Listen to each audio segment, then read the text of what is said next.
ஜமாத்துன்னு போறாங்களா, அதுல போலாமா? இந்த தப்லீக் ஜமாத்துங்கிறது இது ஒரு இயக்கமோ ஒரு அமைப்போ அல்ல. தொழுவது எப்படி கடமையோ அந்த மாதிரி நன்மையை ஏவி தீமையை தடுக்க வேண்டியது ஒவ்வொரு முஸ்லீம்களையும் கடமை. அது முஸ்லீம் அல்லாதவங்களும் செய்யணும், முஸ்லீம்களுக்கு செய்யணும். அவங்க முஸ்லீம்களுக்கு செய்யறதுக்காண்டி அவங்க ஒரு தர்த்தீப் வச்சிருக்காங்க. என்ன தர்த்தீப்? நீ ஒரு மாசத்துல 3 நாள் வாங்க, நீங்களும் மார்க்கத்தை கத்துக்கலாம், நீங்களும் குரானை கத்துக்கலாம், ஹதீஸை கத்துக்கலாம், சுன்னத்தான விஷயங்களை கத்துக்கலாம், எப்படி தொழுகிற முறையை கத்துக்கலாம், குளிப்புடைய கடமை கத்துக்கலாம். அதே நேரத்தில் அந்த மொஹல்லால உள்ள மக்களை நம்ம என்ன பண்ணலாம், தொழுகைக்கு அழைக்கலாம் அப்படின்னு கூப்பிடுறாங்க. இதுல மார்க்க ரீதியா என்ன தப்ப கண்டிங்க சொல்லுங்க பாப்போம். குரான் ஹதீஸ் அடிப்படையில் இதுல என்ன தப்ப கண்டிங்க?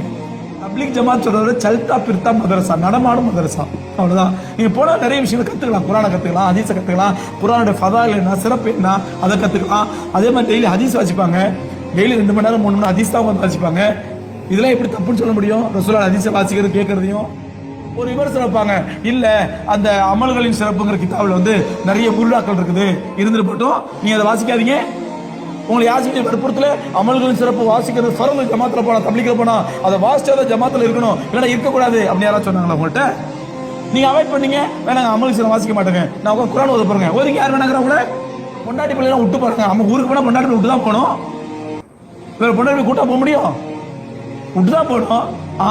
வருஷ கால சவுதியை போய் கிடப்பான் பொண்டாட்டி பிள்ளைய விட்டு சம்பாதிக்கிறதுக்காண்டி. அவன் தப்பா தெரியாது உங்களுக்கு.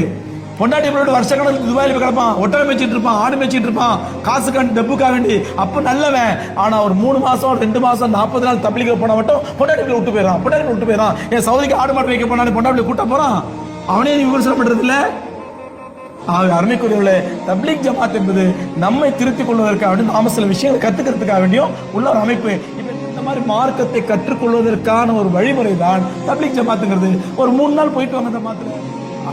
காசு பேர்ல அடிதடி சண்டை வராத ஒரே ஜமாத் அது மட்டும்தாங்க. உன் காசை எடுத்துக்கிட்டு போ, நீ செலவு பண்ணு, மிச்சம் தான் காசை வாங்கிட்டு வந்துட்டே முடிஞ்சு போச்சு.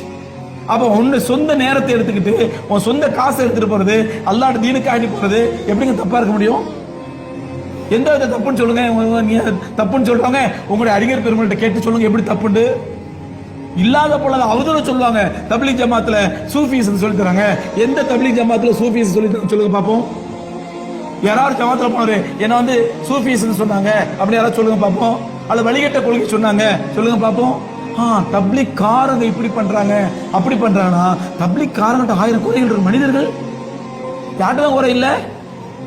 யார்கிட்ட குறை இல்லை? சுன்ன ஜமாத்துல குறை இல்லையா? தௌஹீத் ஜமாத்துல குறை இல்லையா? சாக்கிட்ட குறை இல்லையா? யார்கிட்ட குறை இல்லை? எல்லா மனிதர்களுக்கும் குறை உள்ளவங்க தான். அவங்க குறை உங்களுக்கு தெரிஞ்சா அவங்களையும் திருத்துங்க. போய் யார் வேணாங்கிறாங்க? அதனால சகோதரர்களே, விமர்சனம் பண்ணிக்கிட்டே இருப்போம். அதனால தப்லீக் ஜமாத் என்பது நீங்க ஒரு 3 நாள் போறதோ, 10 நாள் போறதோ, 40 நாள் போறதோ தவறு கிடையாது.